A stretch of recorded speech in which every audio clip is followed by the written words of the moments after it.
continue with Shemoneh Perakim, and we're in the middle of chapter 8, which is the last chapter,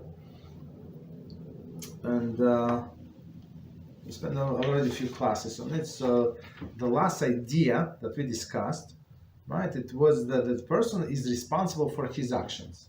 So he cannot say, no, Hashem put me in this situation, so that's I had to do this crime, this sin against Hashem. Okay. So let me go a little back, because the previous paragraph is connected to this one. We're not going to explain the previous, just for continuation we're going to read.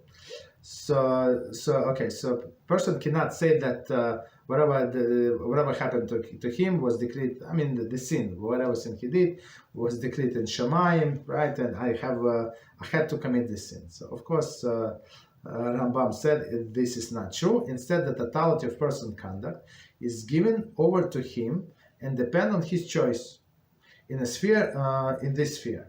One finds compliance and defiance. Okay, so does not matter what environment you're in. Okay, first of all, you had to learn with us Halachos Dios, and you would learn not to be in that environment. Or we will learn in this class many times not to put yourself in danger. But then you did not listen. You put yourself in danger, and this happened because you fell under the influence of these people. So and now you sin, and now you're going to blame Hashem. That's not how the thing works. I mean, you can say whatever you say, but in the court of the heaven is not going to fly very well for you. As we explained in the second chapter, the commandments and prohibitions of the Torah apply only to those actions that a person has a choice whether to perform or not. So I mean, the Rambam was very clear.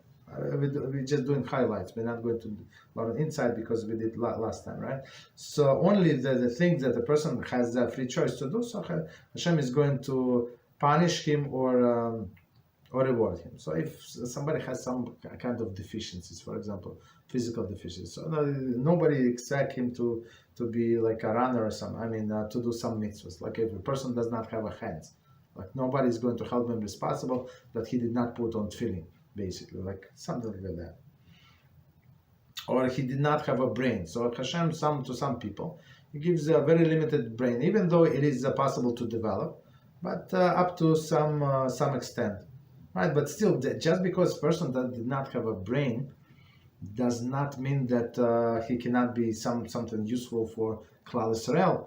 And the best example that I can remember, I heard from Rabbi Rubin actually. It's very interesting. One of all the lectures. So it was a story of Dvora. So Dvora was one prophetess. I think we have 7 prophetess women, right? And she was one of them. She was a judge, so she was a top woman in the nation of Israel, right? And her husband was, I think it was Barak, and I don't remember Ben whatever his name is, and so he was. And he was famous for what he was famous for. So he was not the brightest man. And she said to him, look, we know, like, you're not, your mind is not to study Torah, but you can be somebody useful for the nation of Israel. And she, this Dvora, sent this husband of hers to make wicks for a menorah in the temple.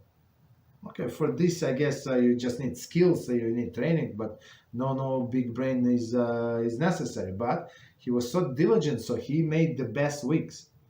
You understand? And he was in Shamayim, he was very praised for that. So, and same applies to all of us. Not all of us have to be great in one field, right? So, for example, we have to be in halacha. We have to know the basics and know what something just to look up, right? So today, Beezrat Hashem, we're going to answer a question, right, about the bracha on the thunder, right, on the thunder. So at least, of course, maybe you don't remember exactly like this halacha in details when you say what did not say, when how many times you say, like 3 seconds before that, 7 seconds after. Okay, you don't know, but at least you know the concept, and you know something to look up. There is no problem, right? Nobody is obligated to know everything, but at least we're all obligated to know basics, whatever applicable to us in day-to-day life. That's 100%.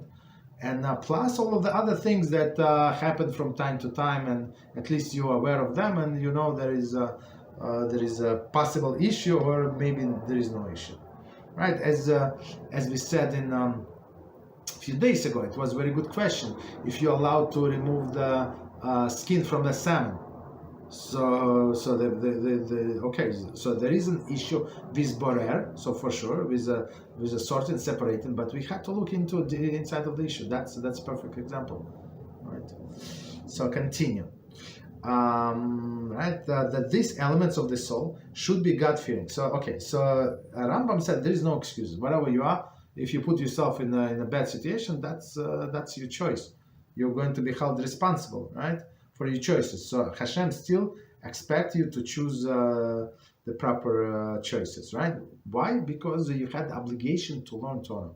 And some people are so knowledgeable in all other things, it's like crazy, right? But in Torah, not so much. That this element of the soul should be these elements of the soul should be God-fearing is not in the hands of heaven, but rather is given to the man's choice, as we have explained. Okay, so that's where we left off last time. So Rambam said, so Hashem is not going to punish you if you did not have a choice. So if you punish, meaning that you had a choice. Okay. Right, and the fear of heaven is the only thing that's not in our hands. So that's why a person should not criticize themselves excessively and get depressed about things happening in their life. So because why? All of the things do not depend on us. So God-fearing, 100% on us. All others like parnosa, like shidduch, all other things do not depend on us. Okay, continue. We just try our best, but really best.